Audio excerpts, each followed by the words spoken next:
అధ్యక్ష, అంశం చాలా ప్రాముఖ్యమైనటువంటిది. రెండోది వాస్తవాలు చాలా ఇటు ప్రభుత్వం వైపు నుంచి తెలియజేయటం చాలా ముదాహం. అదేవిధంగా ప్రతిపక్షాల నుంచి విపక్షాల నుంచి కూడా ఏమైనా వాళ్ళకి తెలిసిన విషయం ఉంటే పరస్పరం ఈ అంశంపైన చర్చించి వాస్తవంగా మనకు రావాల్సినటువంటి ఎలక్ట్రిసిటీని రాబట్టి తెలంగాణ రాష్ట్ర ప్రజలకు ఇవ్వటంలో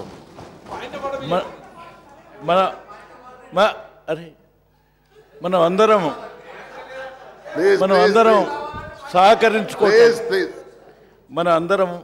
సహకరించుకొని సాధించుకోవాల్సినటువంటి అవసరాన్ని మేము గుర్తించినాం. అందుకు మేము సహకరించేటువంటి దిశలో ప్రయాణిస్తున్నాం. కానీ ఈ సందర్భంలోనే ఒకరికొకరు విషయాలు తెలుసుకునేటువంటి దాంట్లో తగిన సమయం ఇవ్వటం సమంజసంగా భావిస్తూ మా సభ్యుడు ఒక పాయింట్ ఆఫ్ ఆర్డర్ని లేవనెత్తినారు. అది దీనికి సంబంధం ఉండని లేకపోని సభా నియమాల ప్రకారం నిజంగా ఆ పాయింట్ ఆఫ్ ఆర్డర్ సరే వాట్ ఎవర్ అది ఒకవేళ అది సమంజసం కాకుంటే మీరు పక్కకు నెట్టి ఈ డిసలో చేసేస్తే అయిపోతుంది.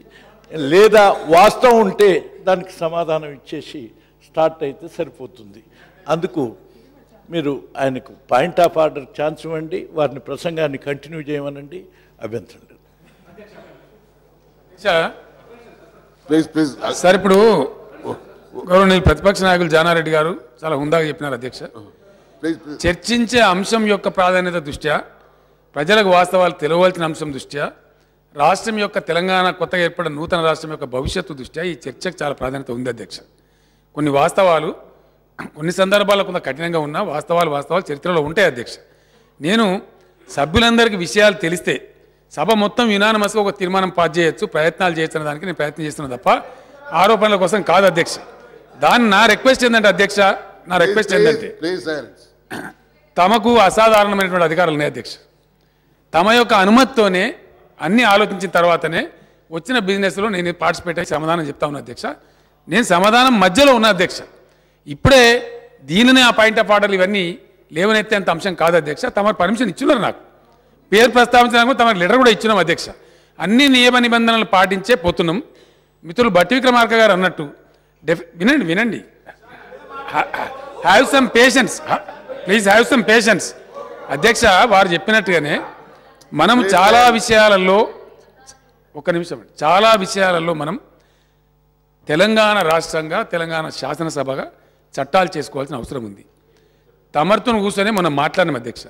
సెక్రటరీ గారు తమరు అంత కూర్చొని మాట్లాడినాం. లెజిస్లేటివ్ అఫైర్స్ మినిస్టర్ మనం ఎప్పుడు చేసుకోవాలి, కమిటీలు ఏ విధంగా చేసుకోవాలంటే స్టార్ట్ కానివ్వండి, ఇది విషయం స్టార్ట్ అయ్యి ముందుకు పోతా ఉంటే మనం చేసుకుందామని అనుకున్నాం అధ్యక్ష. దాంట్లో ఈ చర్చ వచ్చింది. ఇది అతి ప్రాముఖ్యమైనటువంటి సందర్భం. ఇలా ఈ రోజుతోనే అయిపోతలేదు అసెంబ్లీ, ఇంకా చాలా రోజులు ఉంది. మేము 40 రోజులైనా 50 రోజులైనా కూర్చోవడానికి సిద్ధంగా ఉన్నామని చెప్పినాం. బట్టి విక్రమార్క గారు చెప్పినట్టు వారు ఉండే సూచన చెప్పమనండి. తప్పకుండా రూల్స్ మార్చుకుందాం, తెలంగాణ రూల్స్ సపరేట్ పెట్టుకుందాం, రూల్స్ కమిటీ వేసుకుందాం, అన్ని కమిటీలు వేసుకుందాం, ముందుకు పోదాం. మాకు అభ్యంతరం లేదు అధ్యక్ష. ఇది రాష్ట్రం ఏర్పడ్డ తర్వాత జరుగుతున్న మొట్టమొదటి సమావేశం, దాని ప్రకారం పోతున్నాం. బట్టి విక్రమార్క కానీ ఇతర మిత్రులకు కానీ నేను రిక్వెస్ట్ చేస్తున్నా ఏంటంటే తమ ద్వారా మీరు దయచేసి చర్చను కంప్లీట్ చేద్దాం. మనం వాస్తవాలు ప్రజలకు పోనీయండి, అందరం కలిసి ప్రజల సమస్యను ఎదుర్కొనే ప్రయత్నం చేద్దాం. మీరు సహకరించండి. నా సమాధానం పూర్తయిన తర్వాత ఎవరైనా సరే మాట్లాడచ్చు చెప్పి నేను రిక్వెస్ట్ చేస్తాను. వారు మాట్లాడిన తర్వాత అందరికీ అవకాశం ఉంది. ముఖ్యమంత్రి ప్లీజ్ రైట్. అధ్యక్ష,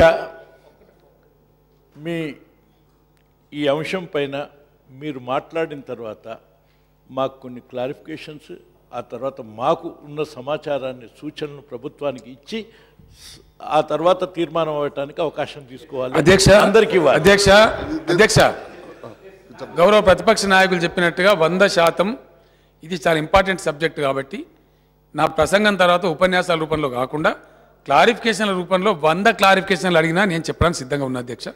ప్రభుత్వం సిద్ధంగా ఉంది. ఎందుకంటే అల్టిమేట్గా లక్ష్మణ్ గారు ఒక నిమిషం అండి, 1 minute అంతే. అల్టిమేట్గా మనందరం కలిసి రాష్ట్ర రైతాంగానికి రాష్ట్ర పారిశ్రామిక విధానానికి అవసరమైన విద్యుత్తును సమకూర్చుకోవాలా. దానికోసం వాస్తవాలు ఏందో తెలిస్తే సభ్యులు కూడా యాక్టివ్ పార్టిసిపేషన్ ఉంటుంది. నేను మధ్యలో ఉండగానే దాన్ని ఇంటరప్ట్ చేసి ఇబ్బంది పెట్టడం అనేది కరెక్ట్ కాదు. నేను ఒక 7-8 నిమిషాల్లో అది ముగిసిపోద్ది అధ్యక్ష. ఎందుకంటే ఇది చాలా ఇంపార్టెంట్ సబ్జెక్ట్, ఇంతకన్నా వైటల్ సబ్జెక్ట్ లేదు మనకి ఈరోజు, మన ముందున్న బర్నింగ్ ఇష్యూ. కాబట్టి ఖచ్చితంగా ఎట్టి పరిస్థితులలో దీనికి న్యాయం జరగాలంటే మన యొక్క యునానిమిటీ రావాల్సిన అక్కర ఉంటుంది. దయచేసి మీరు సహకరించమని సభ్యులని మరొకసారి కోరుతా ఉన్నాను అధ్యక్ష. సమయమైనా ఉండానండి. సంస్కారం సమాధానం